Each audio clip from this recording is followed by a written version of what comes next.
What if I told you, in a stadium built for touchdowns, roaring crowds, and NFL history, a single voice turned it into something else entirely?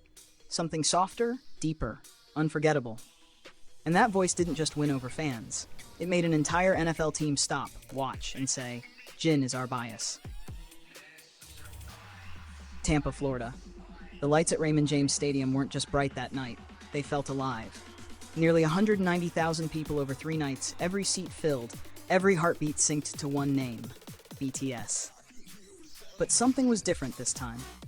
Because in the middle of the noise, the choreography, the explosive energy, there were moments when everything seemed to pause. And in those moments, it was just Jin. When the opening notes of Siren began, the crowd didn't scream right away. They listened. Because Jin's voice didn't need to fight for attention. It didn't need to overpower the stadium. It filled it. Soft, controlled, emotional, yet unbelievably strong. Every note landed exactly where it needed to. Like he wasn't just singing, he was telling you something. Something personal. And you could feel it ripple through the audience. Phones slowly lowering, eyes locking onto the stage, that rare kind of silence in a stadium. That's not quiet. That's awe.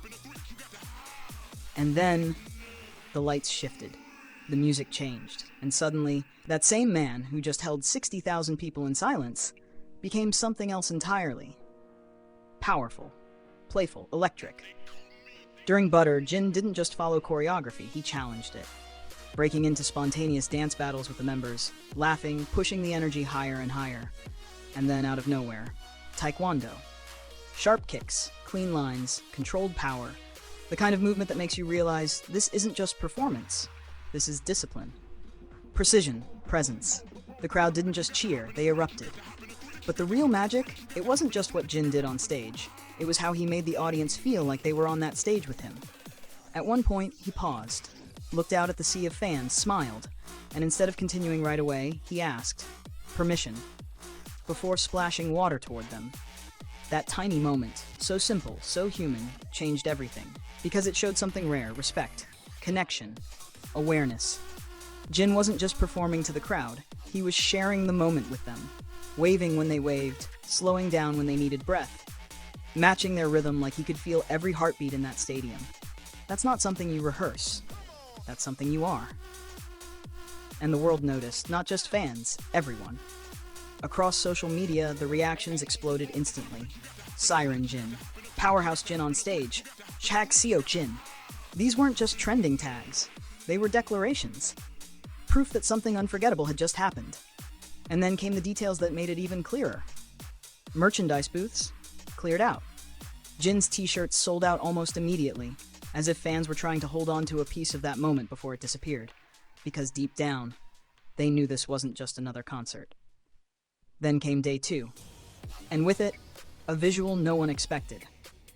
Jin stepped onto the stage wearing a bold red uniform, gifted by the Tampa Bay Buccaneers. And suddenly, the entire stadium shifted again. Because it wasn't just stylish, it was symbolic. The red contrasted perfectly against his flawless visuals. His broad shoulders, his proportions, his posture, it all came together in a way that felt almost unreal. Like the uniform wasn't just clothing, it was a statement, a bridge between two worlds. And that bridge, it didn't go unnoticed. Because shortly after, the Tampa Bay Buccaneers did something no one saw coming. They posted Jin. Not casually, not quietly, across all their official social media platforms, a full spotlight, a full moment. And the caption? Jin is our bias. Think about that. An NFL team, representing one of the biggest sports leagues in the world, publicly embracing a K-pop artist with the language of fandom. That's not normal. That's not scripted. That's impact. And it didn't stop there. The official NFL account reposted the video, amplifying it, pushing Jin's presence beyond music, beyond fandom, into an entirely different cultural space. At that moment, it became clear. This wasn't just about a concert anymore. This was about influence. And while Tampa was still trying to process what had just happened, another wave was already building. Busan. Tickets for BTS's upcoming concerts in June didn't just sell well. They vanished. Every single seat gone during pre-sale. Before the general public even had a chance. That kind of demand, it doesn't come from hype, it comes from trust, from legacy, from moments like Tampa, where people don't just hear about BTS, they feel them. But Busan carries something deeper. Because this isn't just another city. This is where BTS last stood together before everything paused, before military enlistment, before time separated them from the stage. 3 years and 8 months later, they're coming back.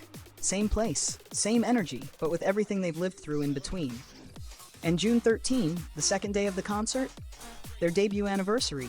You can almost imagine it already, the lights dimming, the first note playing, and thousands of people realizing they made it back, together. But BTS isn't just returning to a stage. They're transforming an entire city, the city Arirang, a project where Busan itself becomes part of the experience. Music flowing through the streets, visuals lighting up buildings, every corner telling a piece of BTS's story. It's no longer just a concert you attend, it's a world you step into. And if anyone still questions their impact, look at the charts. Crystal Snow, a song released nearly 9 years ago, suddenly climbing back to #1. Not because of marketing, not because of trends, but because Jin and BTS sang. One live moment, one emotional connection, and a song came back to life. Meanwhile, in the US, the momentum keeps growing. El Paso is preparing not just for a concert for an event, declaring an entire BTS weekend, awarding them Estimado Amigo, projecting over 110 billion won in economic impact. That's not just music, that's transformation. But through all the masshtab, the numbers, the sold-out stadiums, there's one image that stays with people. Not the fireworks, not the headlines, just Jin, standing under the lights, voice steady, eyes soft, completely present. Because in a world that moves fast, that chases louder, bigger, more, Jin does something different. He makes people feel. And maybe that's why, in a stadium built for competition, power, and noise, he created a moment of connection so real that even an NFL team had to stop and admit, Jin is our bias. And honestly, after a night like that, can you blame them?